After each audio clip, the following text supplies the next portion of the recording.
Signori, oggi impariamo qualcosa di veramente molto utile. Vi insegnerò insieme alle mie 4 tavole come si fa lamina e sciolina da soli in casa. Ovviamente vi serviranno degli strumenti particolari, ma questo io lo faccio un po' perché mi piace metterci io le mani sulle mie cose e un po' anche per risparmiare, poi dopo arriveremo ai costi. Ma come fare, vi direte voi, a risparmiare anche sullo ski pass quest'anno che tutto costa un fottio? Ma ve lo dico io come si fa. MyPass, ragazzi, lo ski pass intelligente, lo ski pass che vi fa risparmiare e lo ski pass che vi fa risparmiare anche tempo, perché non solo non dovrete più preoccuparvi di fare la coda in biglietteria la mattina prima di sciare, ma alla fine della nostra giornata MyPass scalerà la tariffa migliore per il tempo che abbiamo sciato durante quella giornata. E ragazzi, l'anno scorso ho fatto 2 o 3 calcolini, avrò risparmiato 150 euro e grazie ai nostri amici di MyPass che finalmente hanno deciso di sponsorizzarmi dopo che ho fatto 864 video, hanno deciso che solo per voi che seguite questo magnifico canale, alla quale dovete iscrivervi e attivare la campanella in questo esatto momento, di regalare un codice sconto SBANDIO23, ragazzi, che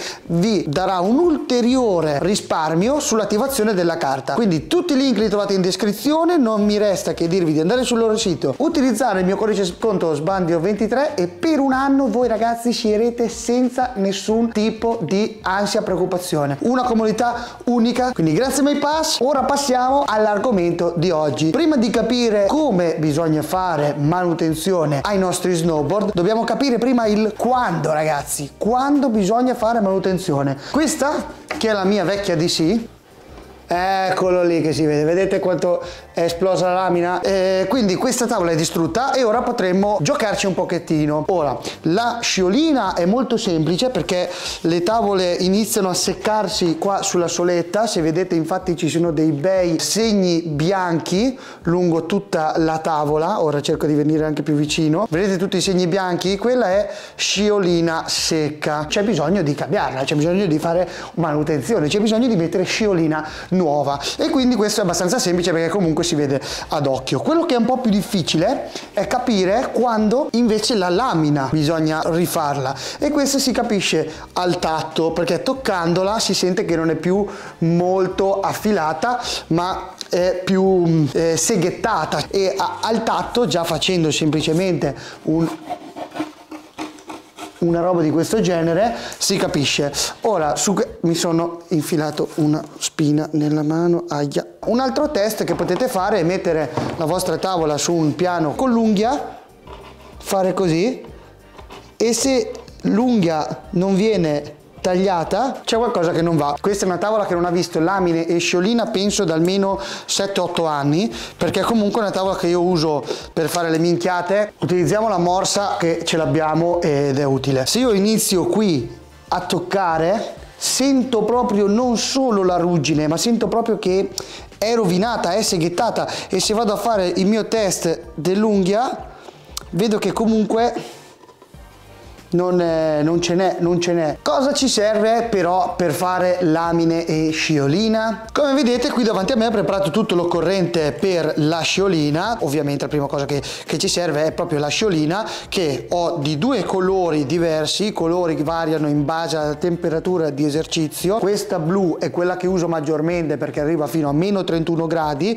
Questa bianca invece la uso più di rado perché funziona a temperature di esercizio più alte e performa meglio verso la fine stagione quando le temperature si alzano. Come vedete è solida, quindi dovrà essere sciolta, e questo ci aiuterà a sciogliere la sciolina. Se non volete spendere questi soldi, comunque potete usare un qualsiasi ferro da stiro vecchio che non usate più e funziona alla stessa maniera. Poi dopo vi faccio vedere anche come. E questa che ci servirà alla fine per pulire gli ultimi residui, spazzolare e pulire per bene la soletta. La cosa più importante che voi dovete avere è una bella spatola come questa in plexiglass. Deve essere sempre abbastanza affilata. La sciolina si fa sempre dopo le lamine. Per le lamine ho appena comprato questo kit di Toco c'è una freccia che indica l'angolazione. Questa angolazione io ora la tengo su 90. Come vedete qui c'è questa rotella dove si infilano queste cioè è una fresa angolare, raga, non è niente di... Con questa lima io gliela sbatto dentro e io sono pronto. Qual è il problema di questa cosa? Perché ho 4 tavole? Perché la lamina io non l'ho mai fatta, quindi ora cercherò di impratichirmi come si deve con il nostro simpatico amico sulle tavole che ho già distrutto, in modo tale che poi quando andrò a fare le lamine sulla mia tavola non spacco niente, perché è facile buttare via la tavola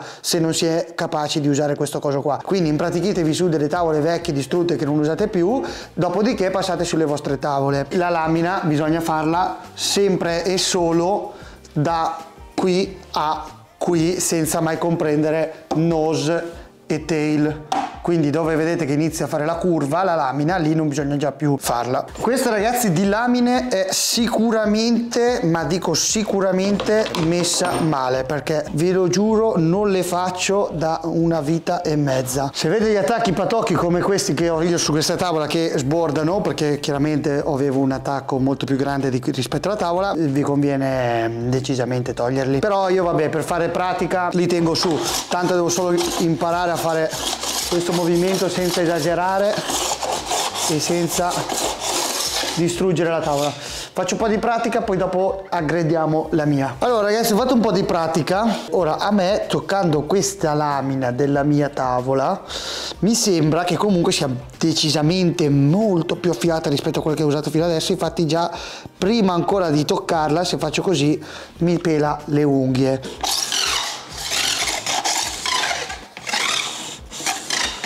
Ragazzi, guardate qua come è venuta questa cavolo di lamina. Ho scoperto una cosa facendo questa lamina, che qui l'ho rischiata grossissima con questo sasso. Guardate, sentite, sentite? Sentite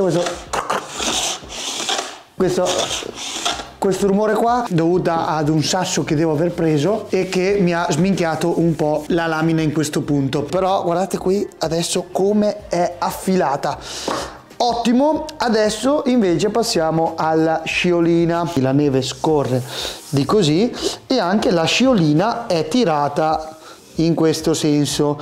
Ora noi, facendo così, vediamo se riusciamo a togliere dei residui.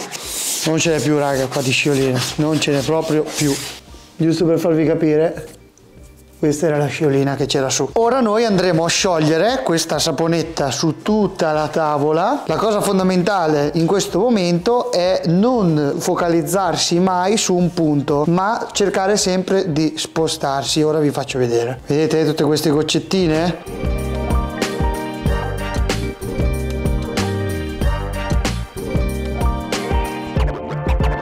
Questa è tutta, diciamo, pallinata. Ora con il nostro amico ferro da stiro dobbiamo fare questo lavoro qua, cercando di non fermarci mai su un punto in particolare, ma continuando a spostarci.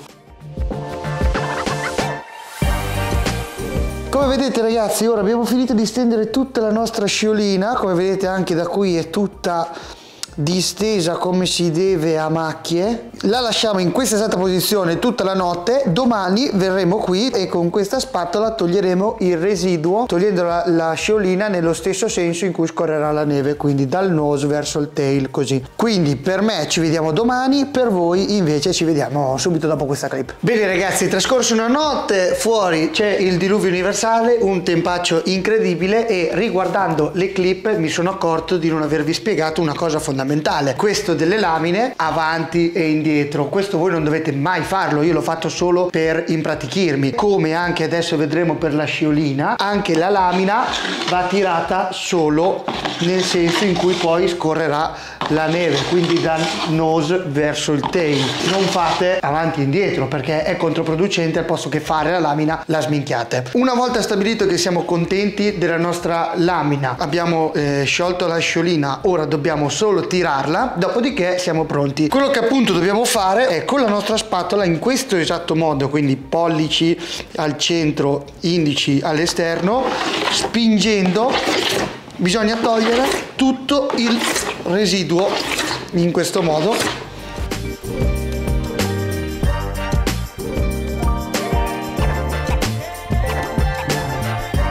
Possiamo, diciamo, ritenerci soddisfatti perché la spatola, quando io vado a fare questo, non toglie più sciolina, vedete? Non ho più punti in cui magari la spatola si incastra. Possiamo ritenerci soddisfatti e passare all'ultimo passaggio, che è quello della spazzolina, dove andiamo proprio a fare la pulizia finale. Cacchio ragazzi, stavo mettendo via tutto e mi ero dimenticato di dirvi una cosa: i costi, tutto il kit per fare la sciolina con il kit per fare le lamine, andrete a spendere sui 200 euro. 200 euro di cui 12 sono di sciolina, diciamo si consuma, quindi dovrete ricomprarla, e le lime per fare le lamine costano circa 15-17 euro. 200 euro di attrezzatura, poi dopo avrete dei costi che andranno ad aggiungersi nel tempo di circa 30 euro quando finirete la sciolina e quando finirete le lime per fare le lamine. E mi ero dimenticato di dire solo questo. La tavola è pronta per Madonna di Campiglio di questo weekend, quindi noi ci vediamo sabato con la nostra bimba bella sciolinata. Vi ringrazio per aver visto anche questo video, vi ricordo MyPass in descrizione. Grazie e alla prossima. Iscrivetevi e attivate la campanella, che sti video non ve li porta nessuno fatti così come si deve, porca minchia, no?